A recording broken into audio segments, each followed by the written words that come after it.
Hi, my name is JP Amolat and I'm 34 years old. I'm from Boston, Massachusetts, and I'm a stroke survivor. I had a subarachnoid hemorrhage, brain hemorrhage, back in January 3rd of this year. I was in a coma for 3 months. I woke up in March, paralyzed, couldn't move, I couldn't talk. I had a trach, I was on a ventilator, I was on life support.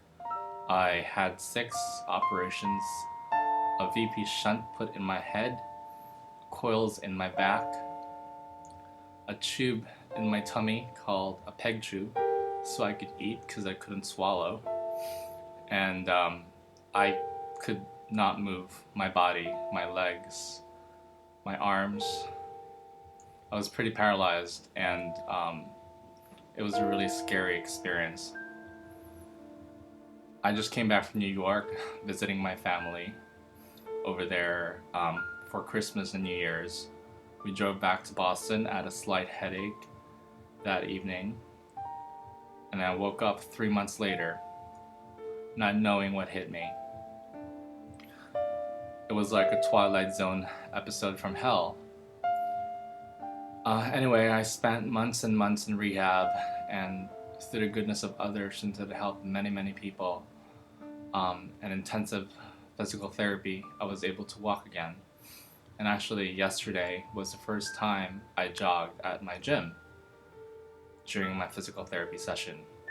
So I was quite amazed because way back in March, when I woke up from my coma, my only dream back then was to walk and to someday feel again something in my feet and my legs and move my arms. And I would look outside my window and just look at all the cars, and I'm such a car freak. I love cars. I just bought a new car last year. I bought a Volkswagen CC. I love that car. I literally drove it for 2 months, November and December, and then I had this unfortunate event in January. So the car was pretty much sitting there in our garage at home this whole year. My only dream was to someday just drive again. Anyway, I've been driving since August, September this year, and it just feels so great and liberating. And I'm very, very fortunate that I'm one of the 5% of people that would ever survive, a subarachnoid hemorrhage attack. And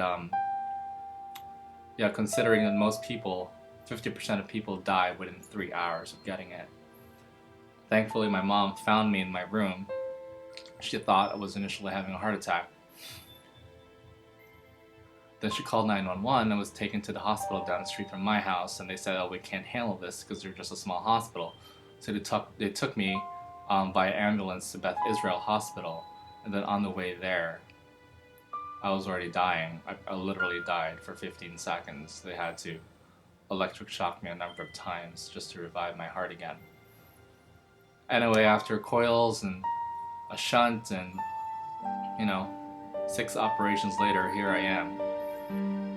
And I just have to say that I wouldn't be here right now if it wasn't for my mom, through the prayers of my friends and family back home in the Philippines and in New York and here in Boston.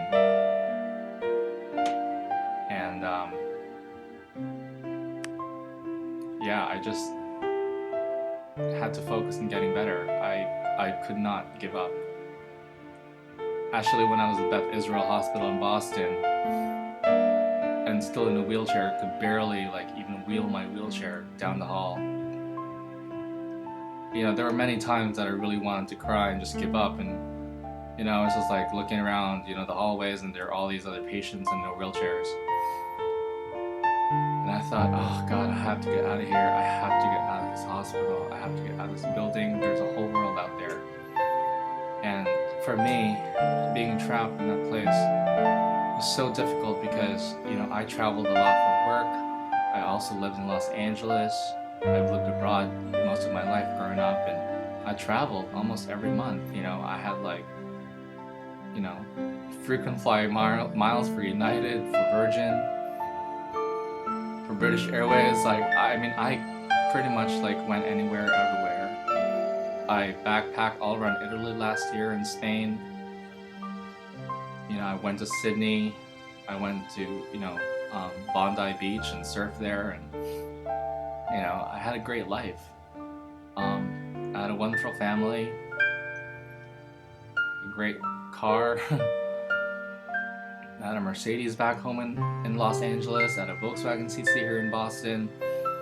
I have great friends. I had a boyfriend back then from Harvard. I mean, I was starting my whole new life back here in Boston when I moved back in October. I came back for the Maths Challenge competition.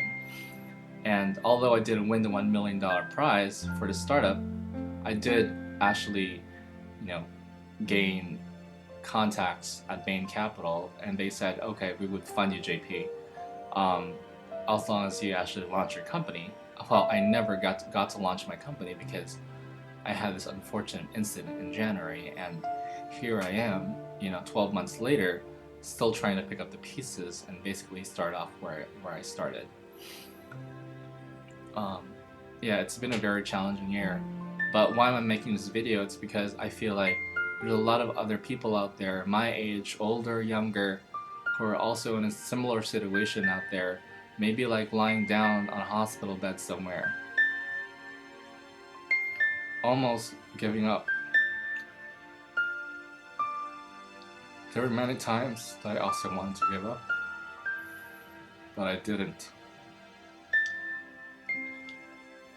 So I didn't give up because I thought that if I gave up, it would be a complete waste of this opportunity to come back from the dead. And literally I felt that God gave me another second chance to live, to go for my dreams, to launch my company, to be with my mom, my dad, my family, to get out of this damn hospital, to get a puppy. And I did. He's over there right now. That's Milo. That was just my dream when I was at the hospital, to get the hell out of here. I'm gonna get a puppy, and I did. I drove all the way to Connecticut and found him. So yeah, it's not over, I feel like, until it's over. And I know so many people out there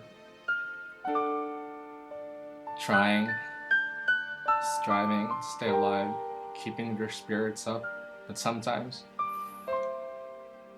it's hard. It's hard when you're in a situation when you're in a wheelchair thinking, when are you gonna walk again? When are you gonna move again? When are you gonna get everything back? I had amnesia too, and my memories didn't really come back until May 17th. It was like a massive download. It was just like literally one of those sci-fi movies that I thought would never happen to me, but it did. All my memories just downloaded May 17th, 11:45 at night. I was on bed. I clearly remember it. My roommate, I had a 65-year-old roommate.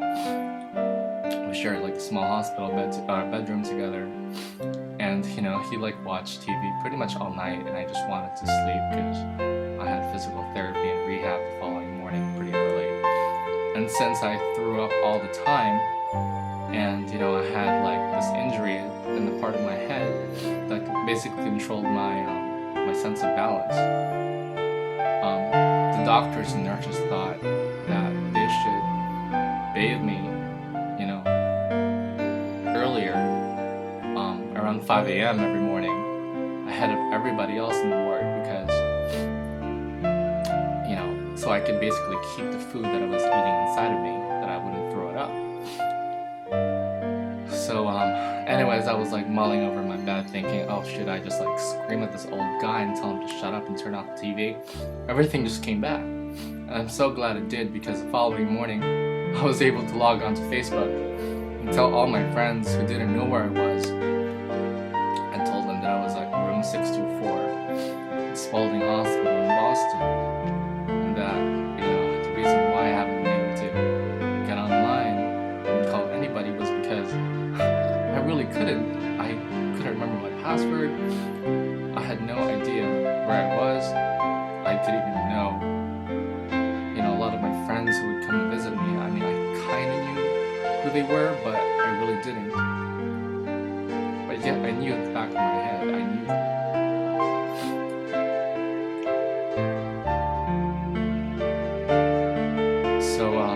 So that's been my 2011. I hope 2012 will be better for the rest of everybody. And I'm sure 2011 was very challenging for a lot of people, financially, medically, like me. And I hope and pray that you guys keep on trucking, because that's what life is all about.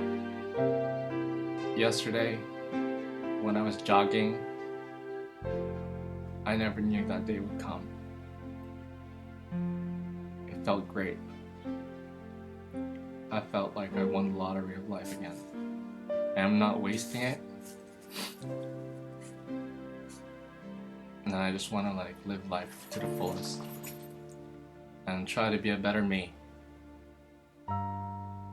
Thank you.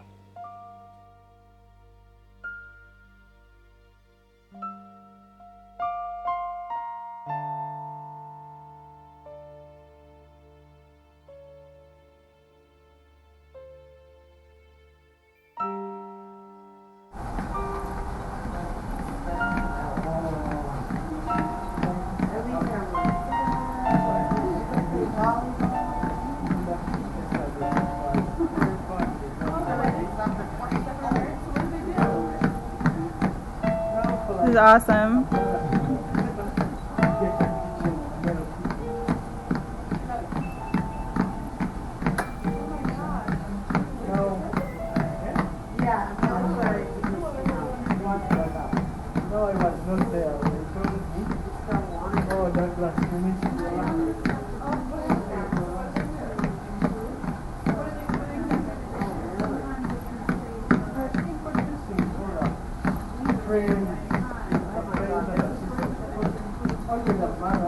So you tell me when you want to stop. Okay, yeah, you can stop.